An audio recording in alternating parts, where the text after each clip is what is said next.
Welcome to the Crucible Project Podcast. Today's episode is a bit different from our normal interview format. We're bringing you the voice of Crucible alum, Pastor Jim Burgen from Flatirons Church in Denver, Colorado, as he shares about his Crucible experience during Father's Day message. We hope you're encouraged and blessed as you listen to the impact it had on his life and leadership.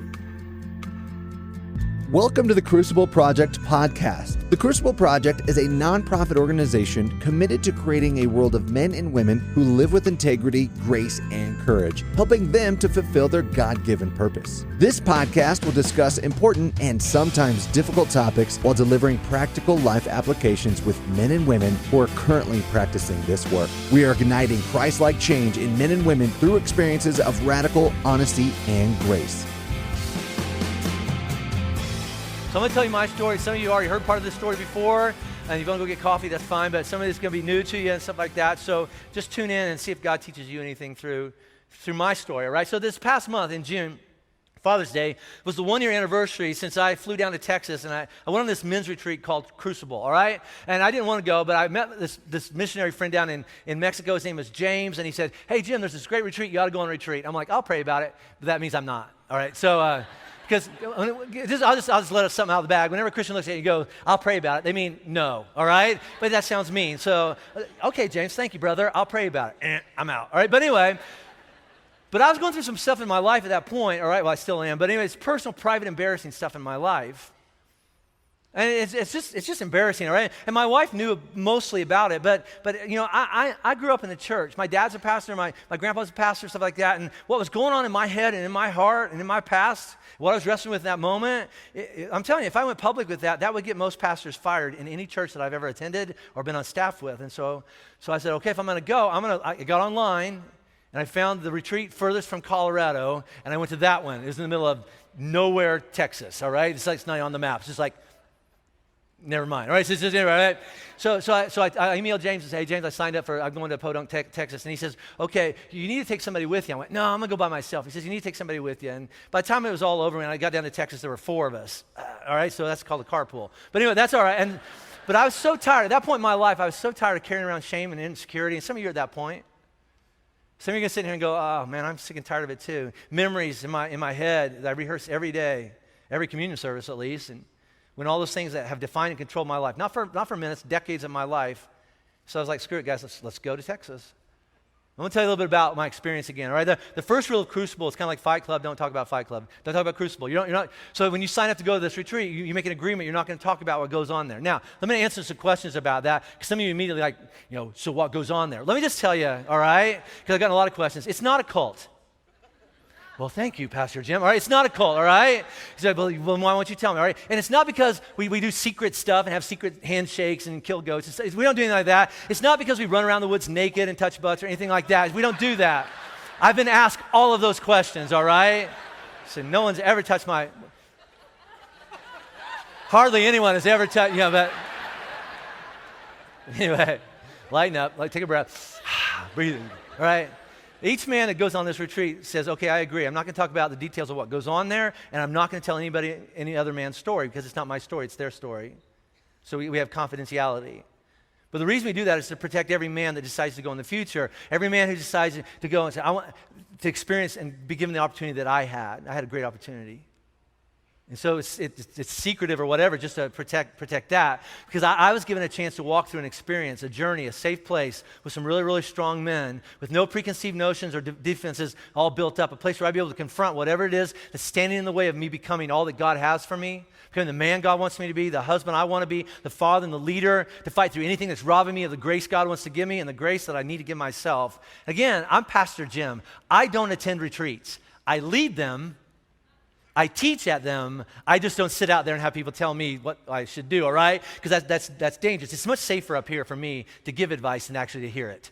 I'm just being honest with you, all right? And if they would have told me hey, when you get to Texas, you're going to do this, you're going to do this, I wouldn't have gone. I wouldn't have gone. Not because it's weird or sinful, but because I'm just telling you, I have a lot at stake.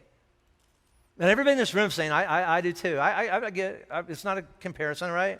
I have a lot at stake, and if I let some of you all know what's going on in here and in here, I'll tell you, I have spent a lifetime managing and engineering what people know and think about me, and I'm pretty good at it.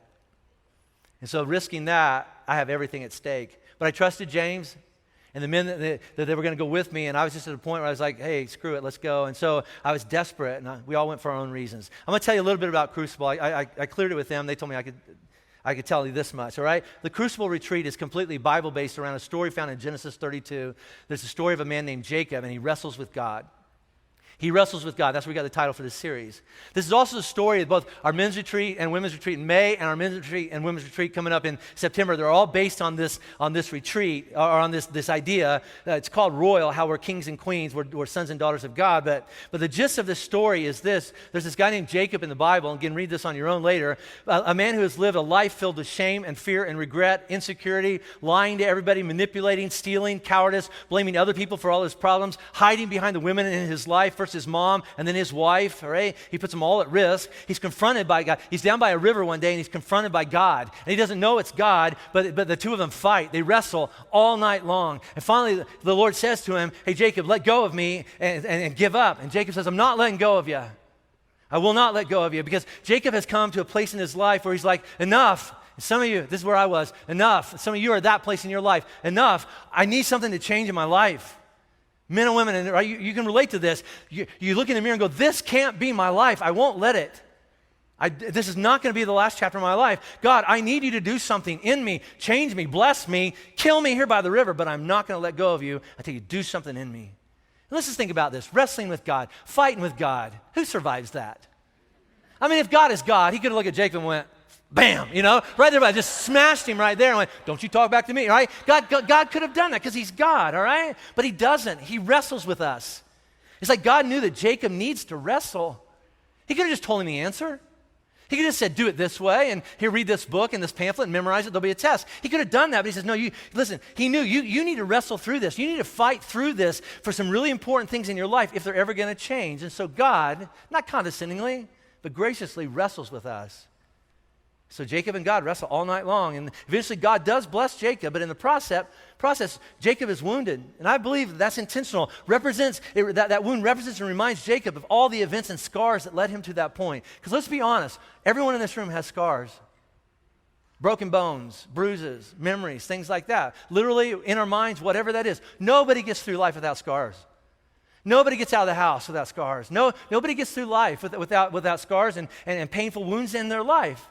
And God, even though God blesses him and changes his name, this might sound familiar, from Jacob to Israel, and uses Jacob in great ways in the future, from that day on, Jacob walks with a limp for the rest of his life.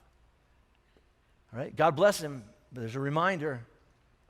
And so the Crucible Retreat was that opportunity for me to wrestle with God, and I did. Right? To put myself into a strong container made up of men who'd already gone through the same thing and wrestled through the same thing, and they were supporting me, the kind of that Me Too kind of experience. It was a chance for me to step into that and say, God, bring the fire, do something in my life, a chance to fight through some really tough memories and events and voices in my life, which for me were memories and events that had left me wounded and limping, living a lifetime of insecurity, of questioning every day, do I ever think I'll be a good man? Do I ever think I'll be a real man, right? A lifetime of every day having to prove, am I enough? Am I enough? It's the number one question that men and women look in the mirror every day. Am I good enough? A lifetime of every day, everything turning into this giant peeing contest. You know what I mean? If you don't understand that, ask your brother, right? Whatever that is, all right? But I mean, every day you go, I'm going to do that. Does that make me strong? I'm going to do that. Now can I look in the mirror and say I'm enough? And nothing worked. And some of you know exactly what I'm talking about here. Our biggest fear is we're going to be found out that we're just not good enough. Could God take the thing that I don't want anybody to know about me and change that wound from the dirt and shame that had ruined and wrongly defined my life and turn it into gold that he actually could use something horrible, use it for my good, and maybe help me with some other people? And I shared most of the story last Father's Day when I got back from Texas, right? But I went to Texas and I had a conversation. But my conversation wasn't with God. God and I are fine. God and I are good. What? Jesus Christ is my Lord and Savior. Listen, I'll just tell you all, okay, in case the day doesn't go well. If I die today, I'm fine. All right? A lot of you you're invited. Come to my funeral, all right? It's going to be a party, all right? So I'm fine with God. My sins are forgiven. I'm covered in his righteousness. I'm fine. I didn't have a conversation with God. God and I are fine. I had a conversation with myself. God forgave me. I wouldn't. But I forgave myself, and I let myself off the mat because I had pinned myself down there and said, you deserve to be down. I looked back at my life, and I saw that when what happened, I didn't know what else to do, so I did the best I could. I wish I'd done it different, but I didn't. That's what I did. I wish I would have been a stronger man back then, but I wasn't. I actually looked at another person in the room, and I wish I was as strong as you. He just shook his head. I wish I was braver, but I wasn't. I was afraid. Did the best I could. Here's the other thing in my aha moment. I can't change my past. I can't. I wish there was some cosmic divine rewind button that you could go back and go, can I get my 20s back? Right? Can I get my, well, there's more than that, but but I can't change what happened. But here's the aha moment in the last year for me, right? My biggest problem is not what happened to me. Worse things have happened to people. I can tell you what happened to me. I'm not going to, but I can tell you what happened to me, and you say, well, mine's just worse. I bet. I bet it is. This isn't a big comparison, all right? See, my biggest problem was not what happened to me. My biggest problem is that I continue to hold on to it. I allowed it to define me. I had become addicted to thinking about it and blaming somebody else and what happened to me and using that as my excuse for all my problems and failures. So whenever I screwed up and made a big mistake, I would just look back and go, don't blame me. Remember what happened to me? Not my fault. Not my fault. Remember what happened? Blame him, right? I was addicted to my own shame and fear and insecurity. My biggest problem is not a past event in my life that hurt me. And for the record, it hurt a lot. My biggest problem was that I chained myself to it. God didn't chain me to it. I chained myself to it. But here's my dilemma. If I let go of it, that would mean that I would be a free man, and I couldn't use my past as an excuse to blame all my problems on anymore. I would have to man up and take responsibility for my life from now on. And so that's the scariest thing I can imagine. Because sometimes you can wear your past, your guilt, shame, fear, insecurity, you can wear it like a coat and wrap up in it and go, at least I know it's mine. And to take that off and say, I'll take accountability for my own life, that scared me as a scared man. It just scared me to death. So I did something I never thought I would do in front of a room full of men, strong men, Christian men, safe men. 3 words I never thought I'd use in the same sentence. Strong, safe, Christian men. That's 4 words, but go with it, right? I know some strong, mean Christian men. I know some weak Christian men. I don't know many Christian men that are safe and strong. But again, I was desperate, so I laid it all out there. I got in front of a room of men. I went, this is what happened to me years ago. This is what I've done with all that pain over the last several decades. We have a saying at Crucible. It goes like this. You might want to take a picture of this screen or write it down. This is awesome. Big truth, big grace. Little truth, little grace. Isn't that true? And I went big. Words are coming out of my mouth. I'm going, this is going to kill me. This is going to end me. But I went all in, big grace. Big truth, and I received big grace. And just like Jacob on the spot, I knew. It's like God put his hand on me and blessed me and told me, hey, Jim, you're a good man. And actually, I started believing it.